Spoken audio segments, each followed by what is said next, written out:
Hi YouTube, welcome to another edition of Horror Hands, and for this video we're going to take a little stroll down memory lane as I talk about some of the horror movies that I discovered through Vipco. A very prominent label here in the UK that specialise in releasing real trashy horror films, and Vipco for me growing up were really my kind of gateway and introduction to the more alternative, grungier, sleazier side of horror. I used to go to a lot of markets and car boots, and back then, this is sort of mid-90s to the early 2000s, you used to see these Vipco tapes a lot, and they always stood out. They always looked slightly different from standard horror releases, if you will. Their covers were just that bit more lurid and trashy, but at the same time absolutely hooked me right into them. I couldn't resist looking at and picking up these titles when I was younger. And what used to happen was, on this particular market there was this guy. He used to pull up in a big white van and he'd open the doors like this, but it was just crates and crates of horror movies. Not just Vipco, a bit of everything, but he was pretty good for Vipco tapes. And it was either a Saturday or Sunday, I used to go and see him and I'd buy a couple of movies.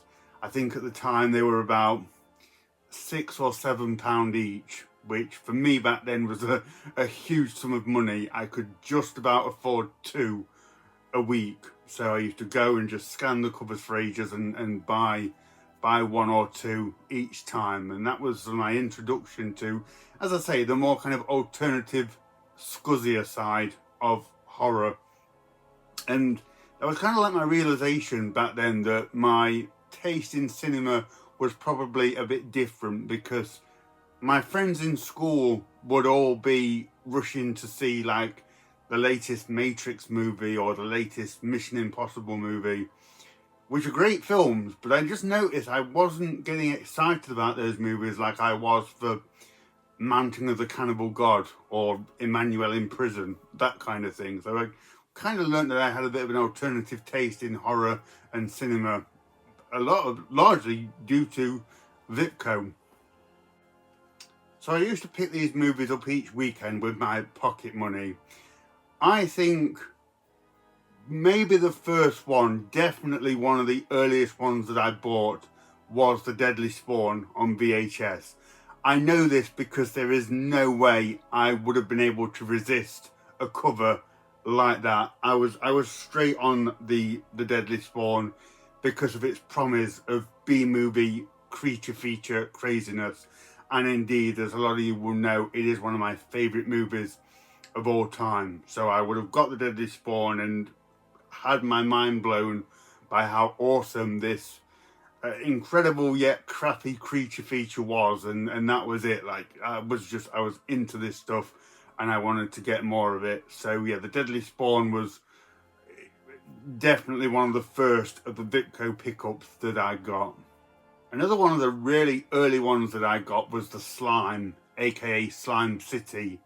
And again, this just had one of the craziestly lurid covers you've ever seen. I couldn't resist it. I was straight on it. It just promised this kind of gross out, disgusting, nasty horror movie.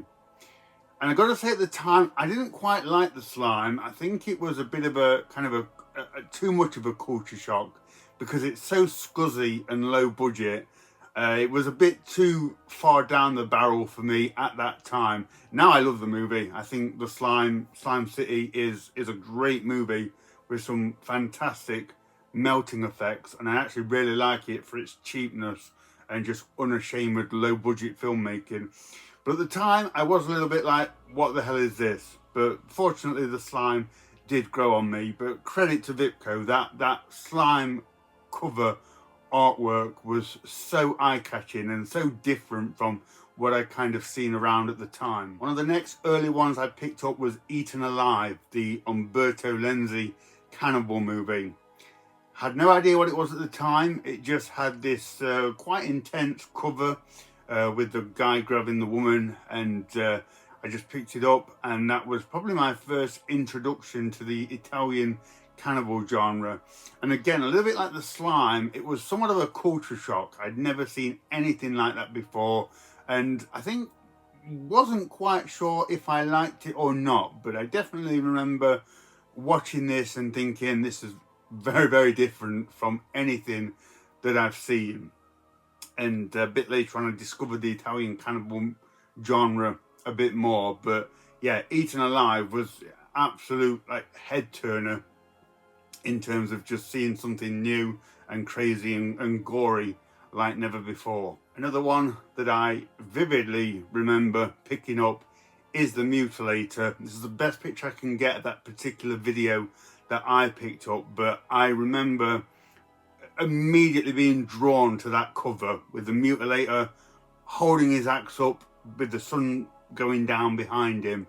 I think on that particular week I didn't even scan the titles all that much. I just honed in straight on the Mutilator and was like, I'll take that one. And that has become one of my favourite slasher movies. I do love the Mutilator. So yeah, great memories of seeing that, watching it, and discovering a new favourite movie. The next early one that I picked up was The Incredible Melting Man, another one that is one of my favourite horror movies. This one I'm not too sure if it was the cover itself or just the actual title of The Incredible Melting Man. I was so intrigued at the idea and the premise of seeing a dude melt on screen. And it is a movie that absolutely did not disappoint at all. I've said before, that's one of the movies that I think is one of the few horror films that lives up to its grimly promising title and premise.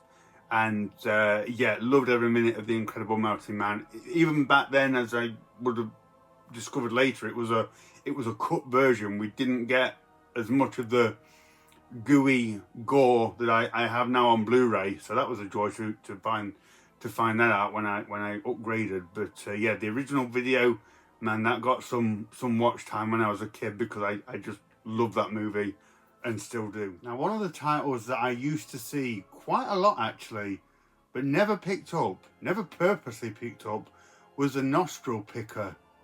And even as an impressionable 12-year-old, this one just kind of felt like it ventured too much into the ridiculousness, and I never watched it. I actually would like to see the movie now. If I come across the Nostril Picker, I will get it, but at the time they couldn't even sell that one to me as a kid.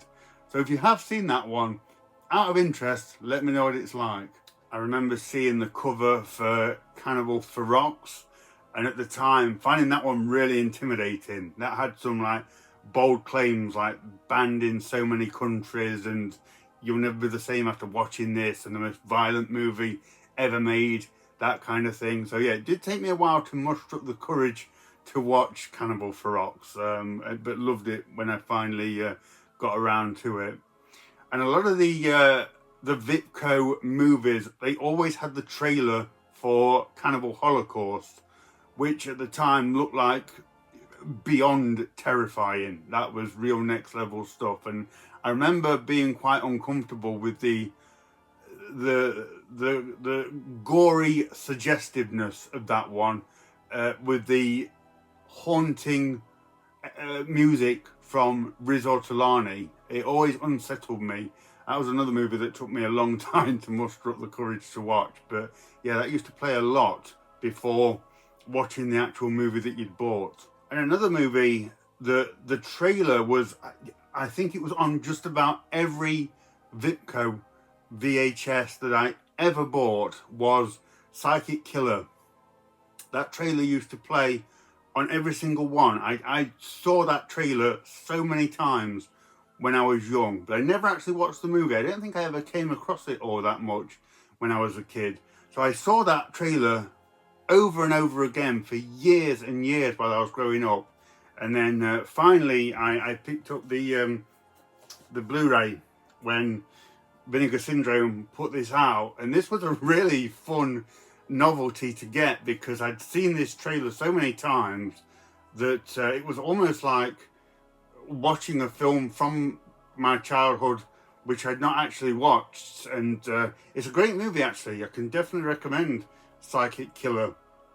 It's fantastic, but it's actually one of the best sort of memories of collecting that I have, is finally getting this movie in a nice special edition and checking it out after seeing that trailer over and over again. So that was cool. So once I was aware of Vipco, I was then kind of tracking down the titles as much as I could back then. There were so many movies that they released. Some were more prominent than others, but just about every single one appealed to me in their own trashy way. And they had their website at the time, horrorvideo.com. Sadly, that website does not exist anymore. I'd love to see it again, because I spent so much time back then just looking through that website, looking at the covers, reading the synopsis. A lot of the movies had trailers, and they just exuded trash and sleaziness. But as I say, there was something so enticing about all those movies, and that just made me want to watch them. Now eventually Vipco would move on to the Scream Time collection, which was a sort of a unified series of releases where all the movies were released in these plain black covers. And this does have a fan base, and I must admit they do look rather impressive, all lined up in their unified state, but they never appealed to me. I was kind of finished when they came out, because I just thought it was such a shame that this once great, detailed, over-the-top, gruesome artwork had become reduced to these plain black covers. They never did anything to entice me like the original artwork did. I always loved what Vipco did with those movies. Even the more classier movies that they released just had this trashy exploitation feel to them. But yeah, that was neutered somewhat by these plain black covers. They never, I say, they never did anything for me.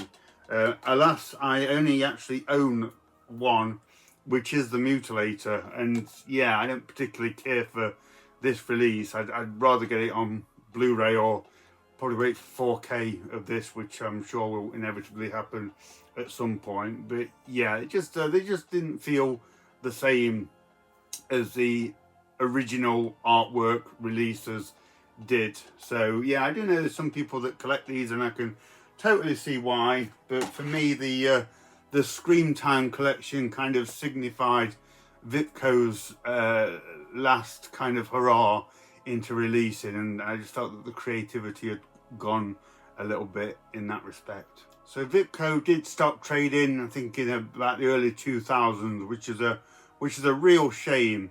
Interestingly, I did actually come across their logo in recent times in a weird, obscure anthology called Calling Nurse Meow.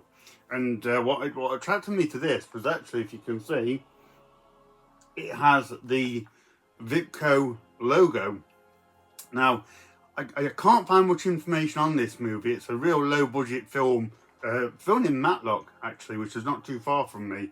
But it was released by a company called Bayview, who adopted the Vipco rights in 2022. So that's interesting. Whether they'll do anything with that, I don't know, because I feel like they're sitting on a bit of a gold mine with that Vipco logo. But other than that movie, I haven't seen anything from Vipco in a long time. And one quick recommendation, if you kind of like documentaries on horror movies, and if you are a fan of Vipco, an absolute must that you should check out is VHS Godfather, which tells the story of Michael Lee, the guy who founded and ran Vipco. This is a thoroughly enlightening, entertaining, funny, at times tragic story of the man and the company and the movies that became so synonymous here in the UK. So I highly recommend this. You can get this on DVD, and I think it's a special feature on the Spookies Blu-ray as well. So if you have any interest or memory of Vipco at all, definitely get on this and check it out. So there we go, guys. That is a short look back of my memories of Vipco and some of the movies that I got through them. Let me know what you think of that, if you were a fan of this company and what movies you picked up, any memories you have of it. I'd love to know. So thank you very much for watching and stay tuned for more videos.